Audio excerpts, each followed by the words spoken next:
Hey there friends, Nibs again. Out in the garage a little bit of goofing around today, and I wanted to do a little bit of a review on this Diana LP8 before I took it on back to my buddy over at the gun store. And I'm not sure what we could do about, I didn't get much information as far as what we could do about the, appears like barrel droop or whatever. Got the rear sight up at the highest setting it'll go to and still hitting about 1.5 to 2 inches low. But I did mount a red dot up on it, and I was able to get that sighted in no problem at all. So actually the owner of this has already ordered a red dot to put on it himself, and that's how he's going to run it.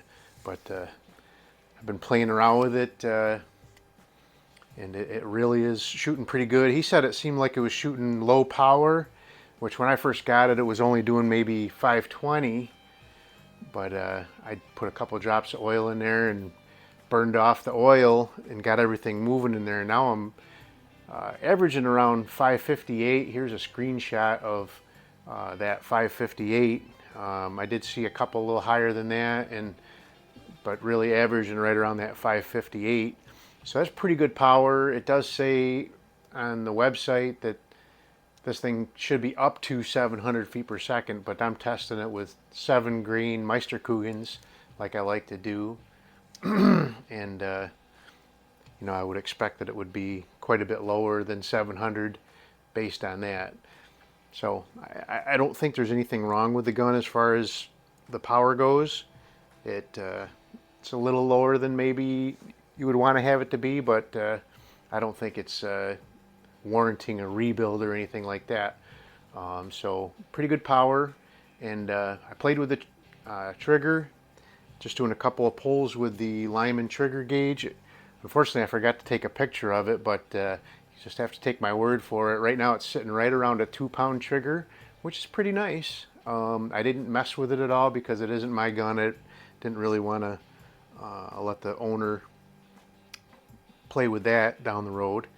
But I'm going to do a couple things. I have actually a splatter burst that we're going to just do one group at and see how it's grouping and see how that's working. And then I also do have a couple of little pieces of thin plywood just to see what the penetration can be with this thing. And it actually, I measured it with my calipers, and it's measuring 0.246, so just under a 1/4 inch. We'll call it a 1/4 inch. I did shoot this old Gamo tin here, and the pellet's still inside of it. I had it up against a backer, so that's probably why it didn't go all the way through. But it actually punctured both sides. You can see the daylight through there. But if I had it sitting free without a backer on there, I'm sure it would have went right through it. So he was having trouble with it not shooting very powerfully. He actually just had a thicker gauge plastic water bottle, and it just bounced right off. So only thing I can maybe guess is this gun had sitting around for quite a while, and the piston was kind of seized up in there, and the oil had gelled up, and the piston wasn't able to move to generate enough power. Because after I put this oil in there, it's slowly been creeping up, and I expect that maybe it'll even get higher than 560 by the time that oil kind of works its way in and everything gets kind of settled in. But let's go ahead and shoot. I'm going to shoot, like I said, we'll do a group on the splatter burst for starters, and we'll see what kind of group I can do with it. I actually shot this off of a rest, and it really shot good, basically into one hole. But I'm going to shoot it offhand because that's what I like to do out here, and we'll see what I can do with it.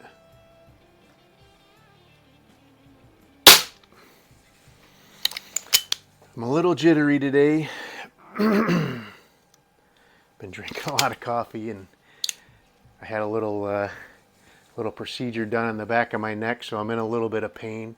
I just had a a little benign cyst on the back of my neck, but the doctor wanted to get it off.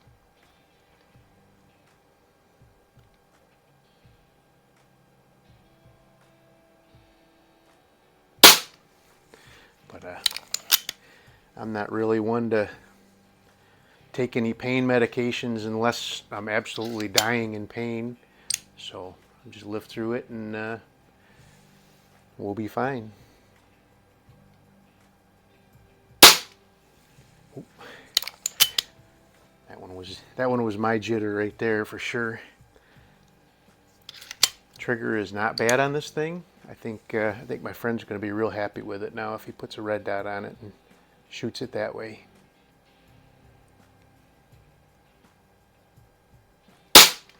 There, that's better. All right, one more on the splatter burst, and then we'll take a couple shots at the plywood.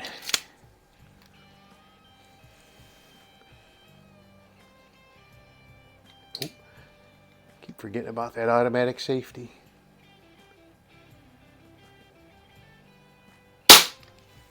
All right, that's not bad. Not bad shooting at all for offhand.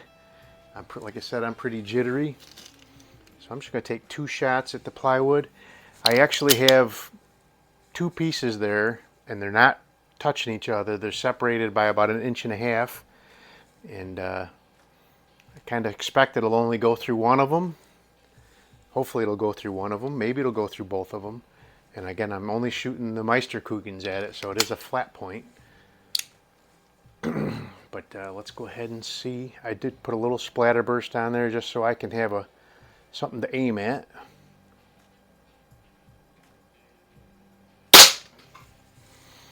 All right. Sounded like it might have went all the way through. So I'm going to aim up kind of above that one so I'm not hitting the same hole again.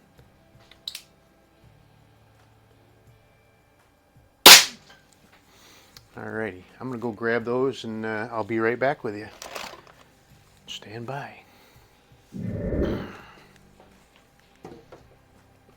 Alrighty, so I am back, and here is the front piece, and they easily pass through. Here's the thickness. See, that's 1/4 inch. They easily pass through the first board, but they had expelled all their energy on that first board, and they barely made a dent in the second board. But I fully expect that that's not a bad thing. Just as a point of reference, I'm going to set that back up again, and I'm going to shoot my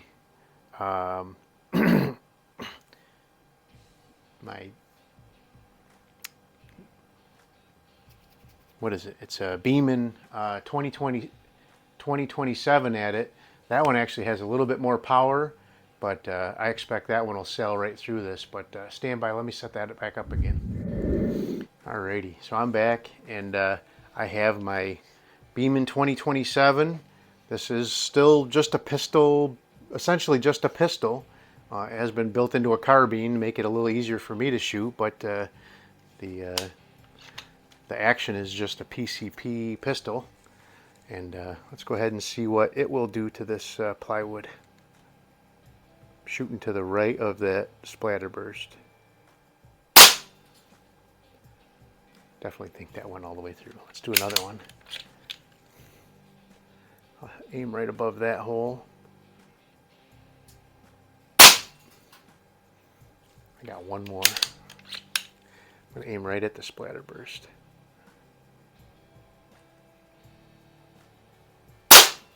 Oop, hit just below it. Alrighty, let me go grab them boards again, and we will see what we did. Alrighty, so I am back, and so just as I suspected, so there's our 3 holes right through the first piece. So this gun is shooting those meisterkugelns at about 800 feet per second, so it easily passed through the second sheet of plywood as well. Not saying that the Diana isn't powerful, because 560 feet per second from a pistol is a pretty powerful shot. So Anyway, there you go. There is my kind of impromptu little review of the Diana LP8 Magnum. Shooting pretty good. Really good grouping from me offhand, and pretty good power. Went through a piece of 1/4-inch plywood.